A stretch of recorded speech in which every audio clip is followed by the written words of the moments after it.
Welcome to Nagamani vlogs. ఈరోజు నేను మా రాజా అయ్యప్ప కొండకి వెళ్ళాడండి.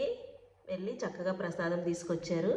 చూసారా, ఈ ప్రసాదం అందరూ ఎప్పుడు ప్రతి సంవత్సరం బయట వాళ్ళు ఇస్తారు మాకు. ఈ సంవత్సరం మేమే అందరికీ పంచాము. అలాగే అయ్యప్ప కొండ దగ్గర తీసుకుంటే ఇలా గట్టిగా ఉంటుందంట. నేను ప్రసాదం ఏంటి గట్టిగా ఉంది, ఇంకా పలచగా ఉండాలి కదా అని అడిగాను. అడిగితే ఇది కొండపైన తీసుకున్నానని చెప్పాడు. కొండపైన తీసుకుంటే ఇలా ఉంటుందంట.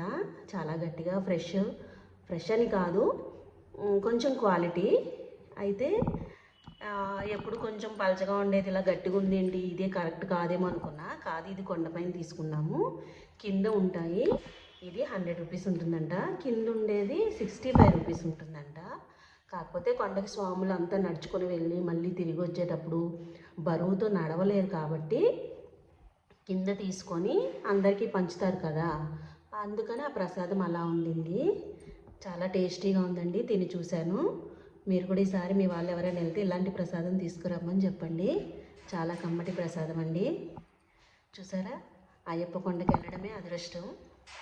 స్వామియే శరణమయ్యప్ప. మీరు కూడా అయ్యప్ప కొండకి వీలైతే వెళ్ళిన వాళ్ళని ఇలా ప్రసాదం అడిగి తీసుకోండి. చాలా బాగుంది. ఓకే అండి, నా ఛానల్ సబ్స్క్రైబ్ చేయండి, లైక్ చేయండి, షేర్ చేయండి. థ్యాంక్ యూ అండి.